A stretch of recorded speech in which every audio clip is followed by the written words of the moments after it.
1. Why some people dislike you without a clear reason. Why do some people seem irritated by you even when you have done nothing to them? You may speak calmly, and they call you arrogant. You become more disciplined, and they accuse you of being obsessed. You improve your life, and suddenly they begin searching for flaws. They may criticize your appearance, question your motives, or make jokes that feel strangely personal. What makes this confusing is that their reaction often seems larger than the situation. You have not attacked them, competed with them, or asked them to compare themselves with you. Yet something about you produces a strong response. Carl Jung believed that people do not react only to what is happening in front of them. They also react to what another person awakens inside them. You may remind someone of a quality they abandoned, a choice they were afraid to make, or a version of themselves they never became. Instead of confronting that discomfort directly, they attach it to you. Now you are the problem. You are too confident, too ambitious, too visible, too independent, or too pleased with yourself. Their criticism may sound like an objective judgment, but it can sometimes be a defense against an internal conflict they do not understand. 2. You become a mirror. Other people act as mirrors, whether they intend to or not. A disciplined person can make an undisciplined person more aware of their habits. A confident person can expose another person's dependence on approval. Someone who leaves an unhealthy relationship can disturb a friend who has remained in one for years. The person who feels exposed may insist that no comparison is taking place, but comparison does not always require a conscious decision. It happens automatically. Suppose two colleagues have complained for years about the same company. One of them eventually learns new skills, applies elsewhere, and leaves. The other stays. The person who left does not need to criticize anyone. Their decision has already created an uncomfortable question. If leaving was possible, why did I remain? That question can produce admiration, but it can also produce resentment. Your progress may function as evidence against someone's excuses. Your courage may remind them of their avoidance. Your happiness may reveal how unhappy they have become. When people are not ready to examine those feelings, they often attack the mirror, rather than study the reflection. 3.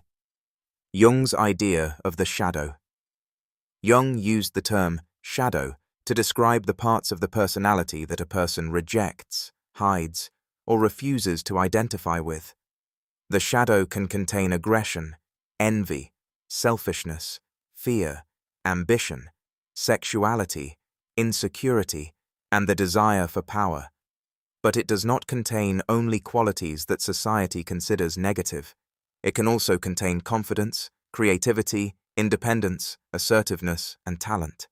A person may suppress these qualities because they learned that being visible was dangerous, wanting more was selfish, or expressing confidence made them unlikable. The rejected quality does not disappear. It remains active outside conscious awareness. This is why a highly controlled person may be fascinated by people who live freely. A person who has buried their ambition may become intensely critical of someone who openly pursues success. Someone who never allows themselves to be angry may judge every assertive person as aggressive. Their reaction is not only about the other person's behavior, it is also about a part of themselves they have refused to accept. The stronger the rejection, the stronger the emotional reaction can become. 4. Projection. Moving the conflict onto you. Projection occurs when people attribute their own denied feelings, motives, or traits to someone else. A dishonest person may become obsessed with proving that everyone is lying. A highly competitive person may accuse others of turning everything into a competition. Someone consumed by envy may insist that everyone else is jealous of them. Projection allows people to avoid a painful admission. Instead of saying, "I feel threatened by your confidence," they say, "You think you are better than everyone." Instead of admitting, "I resent your success," they say, "You have become materialistic." Instead of recognizing, "I am angry that you no longer need my approval," they say, "You have become cold." This does not mean that every accusation is false. Confident people can become arrogant, ambitious people can become selfish, and successful people can lose perspective. The important question is whether the criticism matches your actual behavior or whether it seems driven by a much larger emotional charge. Projection often produces disproportionate reactions. A small action becomes evidence of your entire character. A normal boundary becomes cruelty. A simple achievement becomes a moral failure.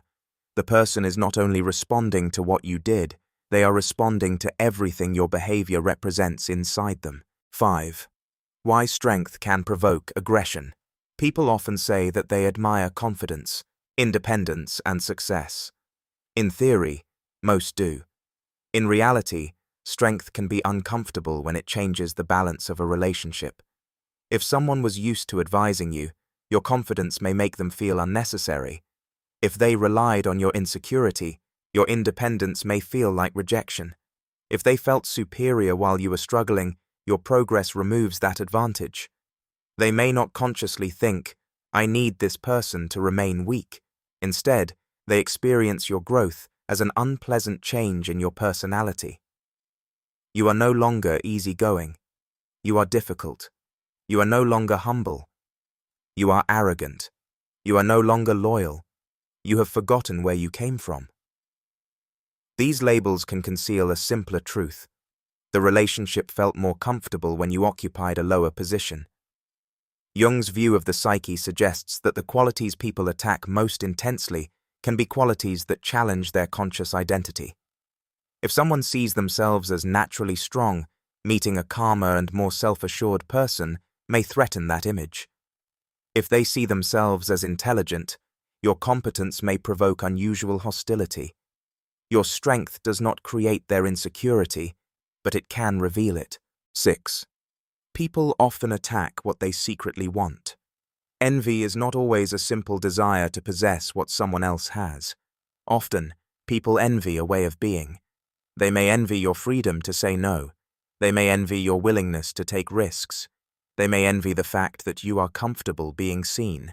They may even envy your ability to enjoy something without asking for permission. But because envy is embarrassing, it is often converted into contempt.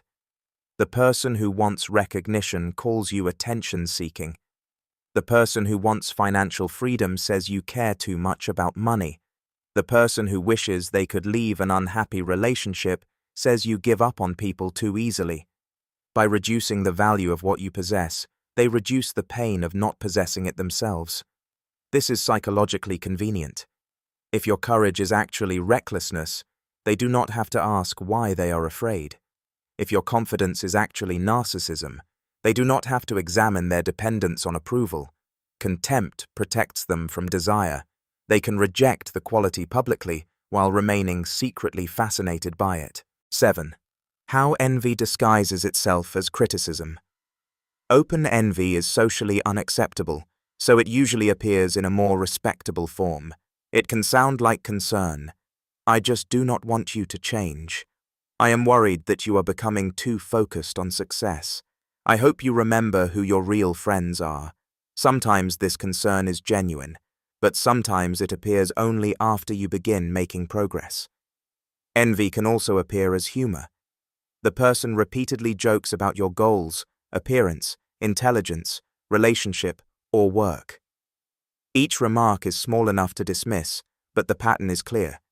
If you object, they accuse you of being too sensitive. Another form is constant qualification. They cannot acknowledge an achievement without immediately reducing it. "You did well, but you were lucky. You look better, but you are probably spending too much time on it. Your business is growing, but these things usually do not last." The criticism is designed to prevent the achievement from standing on its own. A useful test is to notice whether the person criticizes you with the same energy when you are struggling. Some people are warm and supportive when you are uncertain, but become sharp and analytical when you begin succeeding. Their problem may not be your flaws. Their problem may be that your progress has changed the comparison. 8. Why they need you to become smaller.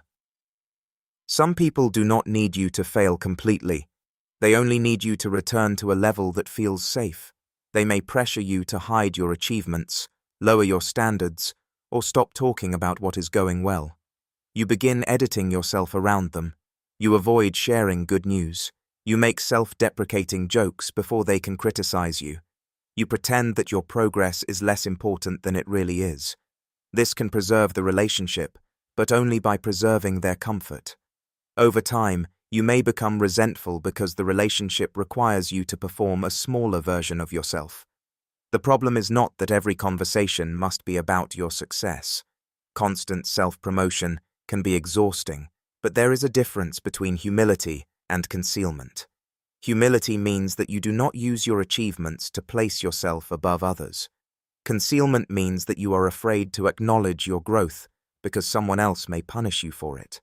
Healthy people can tolerate your progress. They may feel moments of envy, as everyone does, but they do not need to damage you in order to regulate that feeling. They can notice comparison without turning it into hostility. 9. How to respond without becoming paranoid. Once you understand projection and envy, it becomes easy to misuse the idea. Every disagreement can begin to look like jealousy. Every criticism can be dismissed as another person's shadow. This is dangerous because it protects you from self-examination. Sometimes people criticize you because you are wrong. Sometimes your confidence really has become arrogance. Sometimes your boundaries are poorly communicated. Sometimes the person challenging you sees something you do not. Jung's work was not an invitation to blame everyone else. It was an invitation to become more conscious, including of your own shadow. The goal is to study patterns rather than assume motives. Does the person offer specific criticism, or do they attack your character? Can they acknowledge your progress while disagreeing with your behavior? Do they treat you with respect, or do they repeatedly use ridicule, guilt, and humiliation? Do they become noticeably warmer when you struggle and colder when you improve? You do not need to accuse them of envy. That usually creates a pointless argument. You can simply reduce their access to parts of your life they consistently use against you. Listen to useful criticism, ignore vague hostility, and do not waste energy trying to prove your innocence to someone who needs you to be guilty. 10. Jung's final warning. The people around you are not only responding to your words and actions, they are also responding to what you represent inside their own psychological world. Your independence may represent the freedom they denied themselves. Your confidence may represent a voice they learned to suppress. Your success may represent years they believe they wasted. Your happiness may represent a life they are afraid they will never build. You cannot control what another person projects onto you. You can behave responsibly, remain humble, and examine your own faults. But you cannot become harmless enough to prevent every insecure reaction. Sometimes hostility is not evidence that you have done something wrong.